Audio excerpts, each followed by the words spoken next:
I like talking about this more than anything in my life. If you give me a topic that I like to talk about, and it is self-esteem, I'm gonna tell you why. Because self-esteem literally changed my life. I didn't even really know what it was. I thought, like most people thought, because when you're young, you got a lot of growing to do. And I remember growing up, I thought self-esteem had to do with cars, what kind of car you had, how much money you had, how many women you had, how popular you were, how many compliments you got, that kind of stuff. Everything I thought self-esteem had to do with was outside of me. But see, the word is self-esteem, and it's not called us-esteem.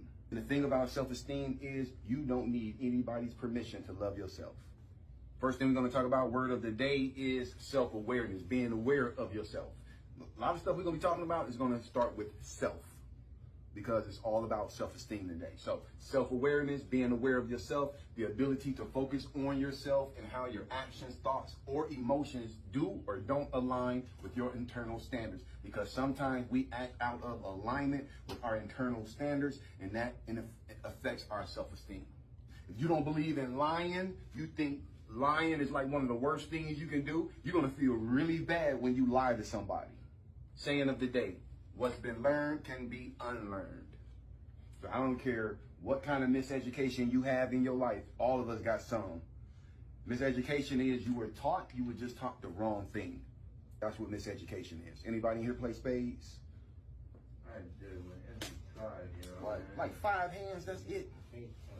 Half of y'all put your hand up probably don't know how to play spades. Unless you've been locked up. Stop.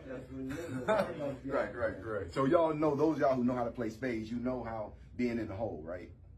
7 or better. Yeah, you know what I'm saying? You in the hole, so you got a minus 10, 12, like he said, 7 or whatever, in the hole, which means that you're not on board, you're not going to make any points until you get out of the hole. That's what miseducation is.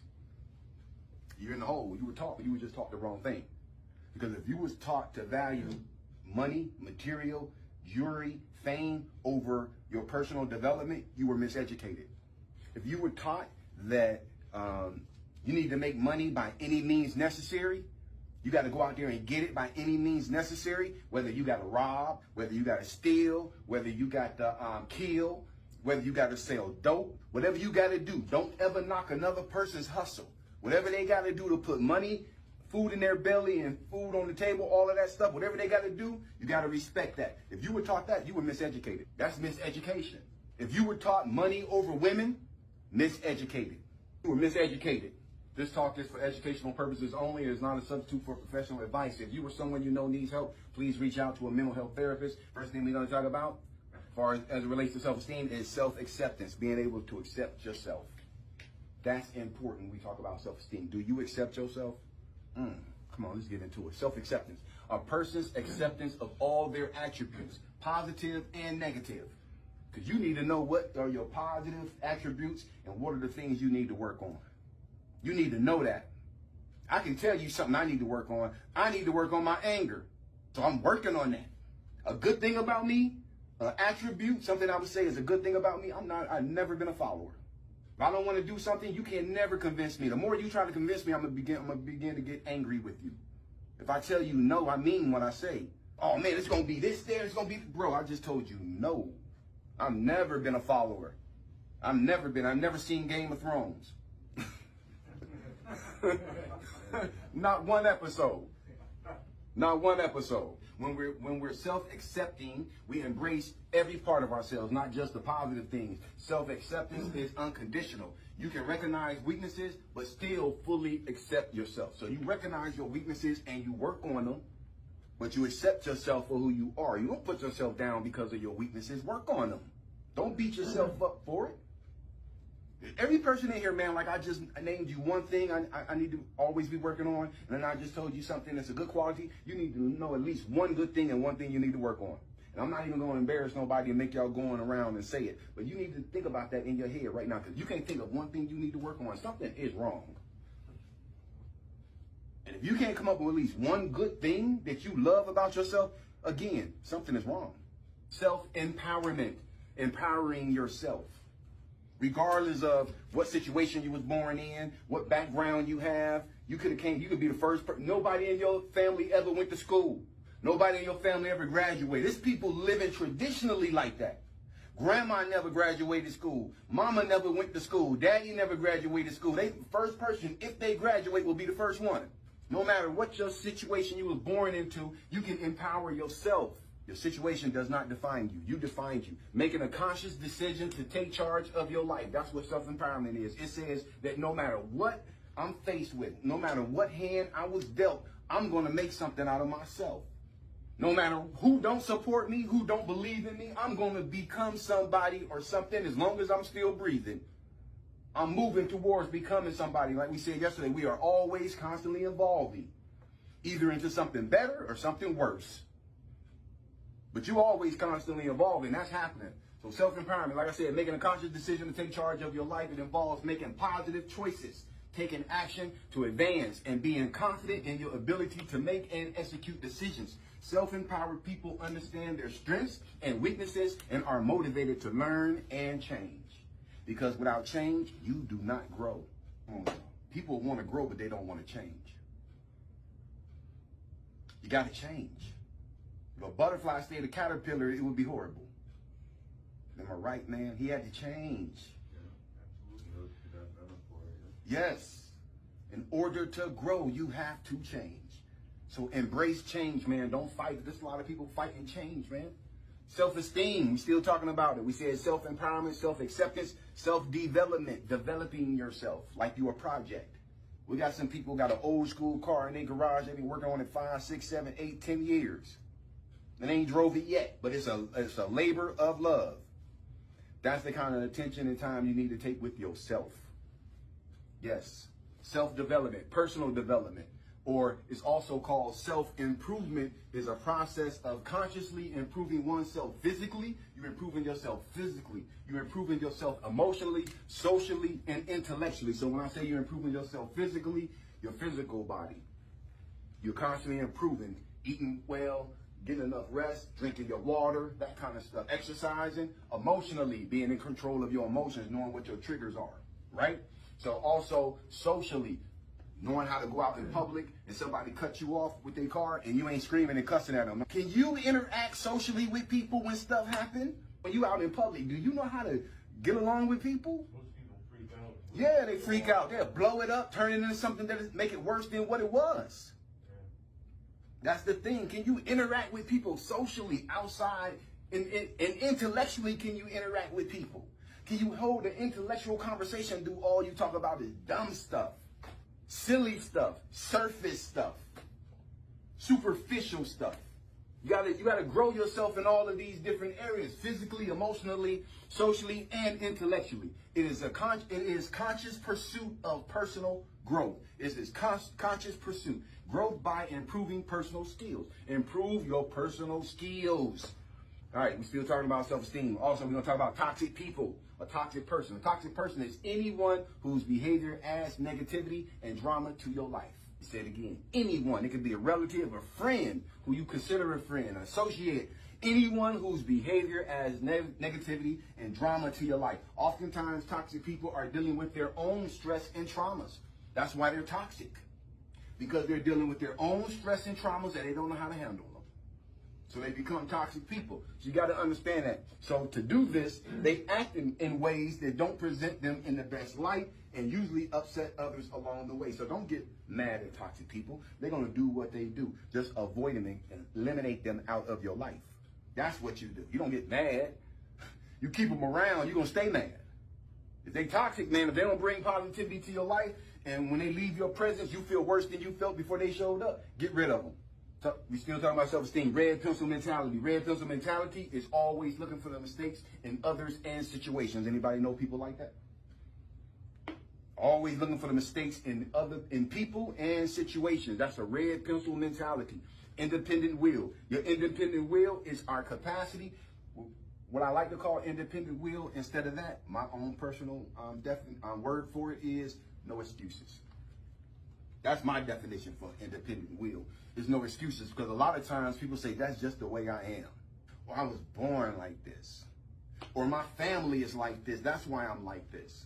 No, you got something that's called your independent will. Independent is autonomous from anybody or anything else. You are independent. Independent will is our capacity to act. It gives us the power to transcend our paradigms, the way we look at the world, to swim upstream. That's what it does. It causes us to swim upstream against the current. Our independent will. No matter who in your family, no matter what kind of situation you were born in, you can swim upstream and get away from that.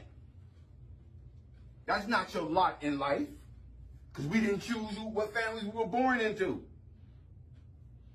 We didn't know if our parents were going to have it together or not. Some people's parents had it together. Some people's parents didn't.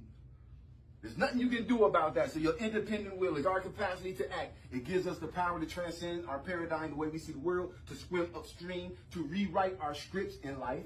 No matter what page you started on, you can rewrite your script in life, be the number one actor, the producer, and the director of your own life. And your number one fan. Oh, man, I'm talking right now. Y'all better catch this. To act based on principles rather than an emotion or circumstances. That's what your independent will is. It's to act based on principles rather than on emotion or circumstances. So depending on my circumstances, I'm not going to react based on my circumstance I find myself in. I'm going to react off of my principles, not the circumstance I feel myself in right now. My principles are going to guide me, regardless of the situation that I'm in. Also, your emotions. You know, you're not going to react off of your emotions, because when the guy hit my car and I kind of spent out, the first thought in my mind was like, what the heck? But you don't let emotions take charge. You let your principles take charge. Is that dude all right? I'm all right. Is he all right? That's the next thought. We're going to get to the insurance. But life, you can't replace life. Worry. Let's talk about worry for a minute, because worry is associated with low self-esteem. And worry is a state of anxiety and uncertainty over actual or potential problems. So worry can be something that you think is going to happen, or something that is probably going to end up happening if you don't act.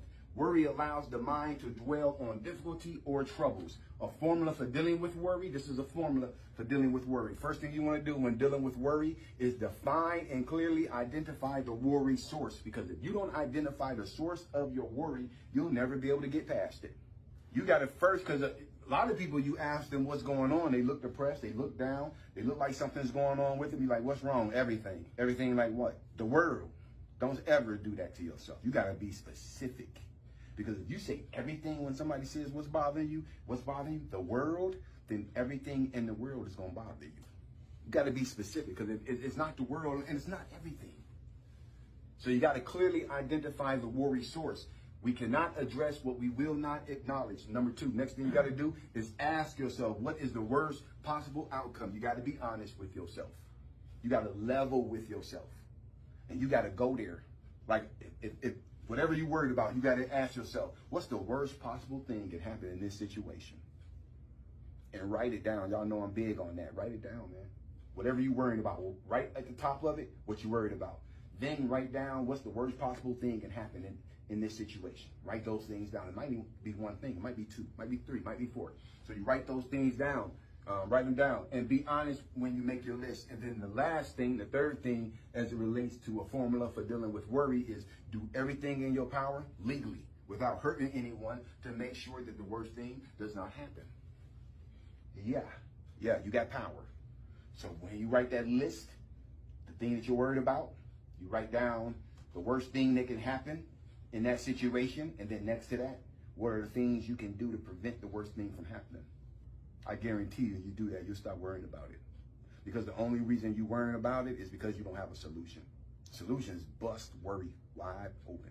Areas of our lives that need our focus. These are 3 areas in our lives as it relates to self-esteem that need our focus. The first one is your mind. Your mind needs your focus. You need to keep a positive focus.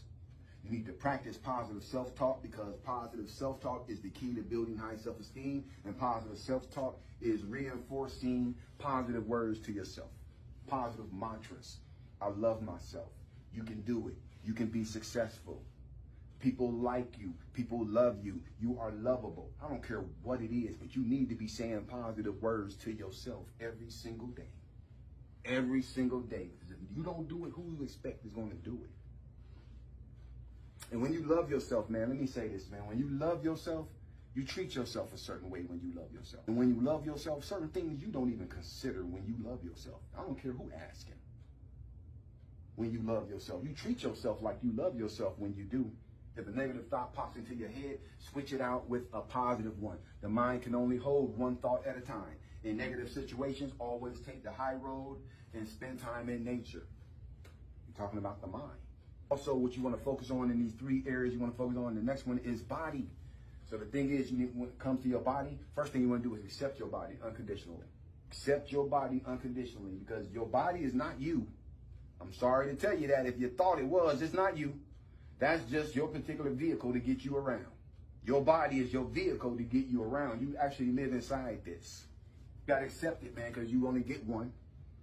You don't get another one. We got people going through surgery just to change their body. Oh, my goodness, man. That's low self-esteem. I got a relative did that, man.